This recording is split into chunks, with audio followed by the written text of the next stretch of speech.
আমরা জানি ডাক্তার মতিউর রহমান আহলে কোরআন মতাদর্শের মানুষ, ওনার বিষয়ে আপনার অবস্থানটা ক্লিয়ার করুন। না, উনি আহলে কোরআন নয়। এ বলেছে উনি আহলে কোরআন।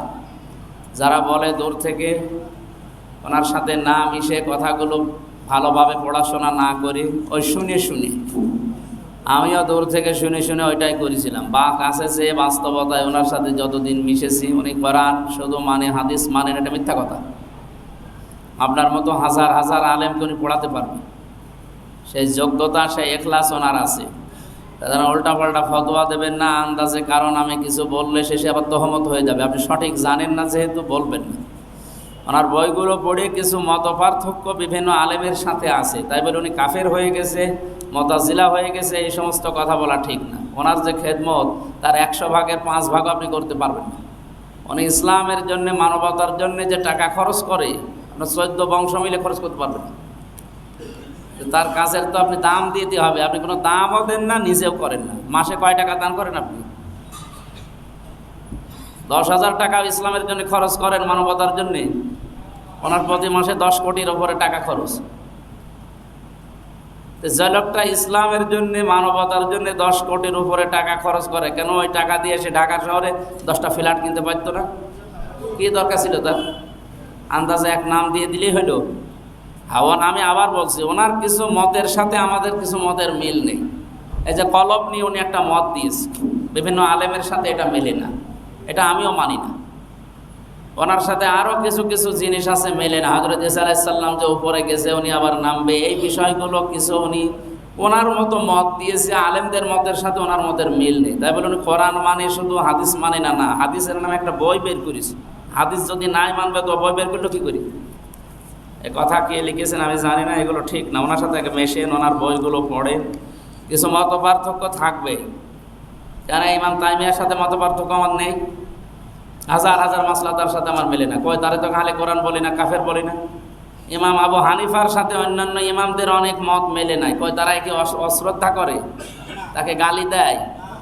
আপনি নিজে কিছু পারেন না। সে একটা ডাক্তার মানুষ, জেনারেল শিক্ষিত মানুষ, ইংরেজি পড়া মানুষ। সে যে ইসলামের লাইনে এসেছে তাই তো ধন্যবাদ দেওয়া দরকার। তার মতো এরকম হাজারো ডাক্তার নাস্তিক হয়ে যাচ্ছে, ইসলামের বিরুদ্ধে অবস্থান নিচ্ছে।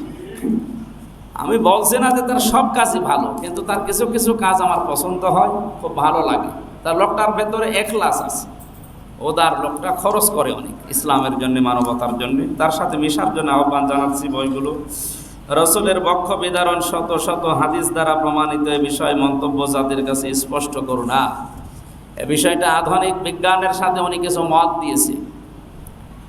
বাস্তবতার সাথে কোরআন হাদিস আপনাকে মিলাতে হবে, কিছু কিছু মিলবে না, সেটা আমিও জানি।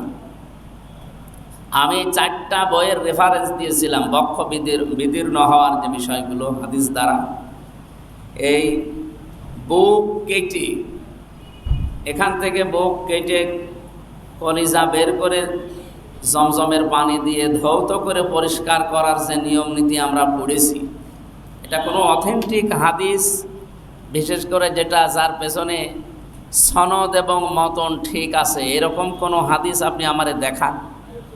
1টা 2টা না, এরকম 5টা আমারে দেখান যে সনদ এবং মতন ঠিক আছে। আমি ওনার ওই বক্তব্য আমিও মানি না, যে ওনার ওই যে এখন যে আধুনিক বিজ্ঞানের ব্যাখ্যা উনি দেয়, যে আমি যদি কম্পিউটারের মাধ্যমে এই ঢাকার মহাখালীতে বসে, কুষ্টিয়ায় একটা লোক আছে মনে করেন, ঢাকার মহাখালী বসে আমি কম্পিউটারের বাটন টিপ দিয়ে ওনার পেট থেকে পাথর বের করে ফেলে দিতে পারি, এই সিস্টেম যদি আমি এই 250 কিলোমিটার দূর থেকে পারি, তো 1500 বছর আগে আল্লাহ জিবরাইলকে দিয়ে ওনার বুক চিরে কলিজা বের করে পানি দিয়ে ধৌত করা, কেন ওই সময় কোনো সিস্টেম আল্লাহ জানা ছিল না?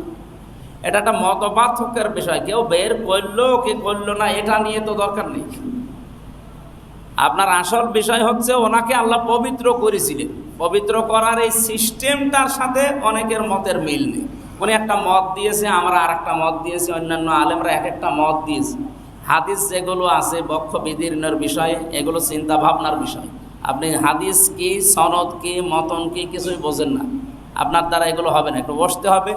কুষ্টিয়া আলিয়া মাদ্রাসার যিনি আছেন মুহাদ্দিস, অথবা ভাইস প্রিন্সিপাল, অথবা প্রিন্সিপাল তারিকুর সাহেব, অথবা এই যে মগবাড়িয়া কি মঙ্গলবাড়িয়ার যে সফার আছে মহতামিম, ওনাদের আলেম ওরকম বড় বড় আলেমদেরকে বসিয়ে ওনার সাথে বসা, উনি যে মত দিয়েছে যদি বলে না আপনার এই মতের সাথে একেবারে ডাইরেক্ট ইনডাইরেক্ট মিলছে না কিছু কোরআন হাদিসের বাইরে, তখন ওনার কাছে হাজার হাজার ডক্টর যায়, তারা ওনার কিছু কিছু মত মানে না, 100টার ভেতরে হয়তো 5টা 95টা মেনে নেয়, না এগুলো ঠিক আছে, এগুলো ইসলামের উপকার হচ্ছে।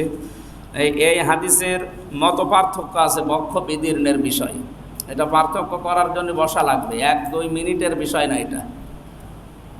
এটা আগে আপনার হাদিসের সনদ মতন কি, ওর সংজ্ঞা কি, ওইটা আপনাকে আগে জানা লাগবে। অথেন্টিক হাদিস কাকে বলে ওইটা আগে জানা লাগবে। এই বিষয়গুলো ব্যাখ্যার বিষয়। আমি সময় পেলে আপনাদের সাথে যারা জ্ঞানী মানুষ আছেন বসবো।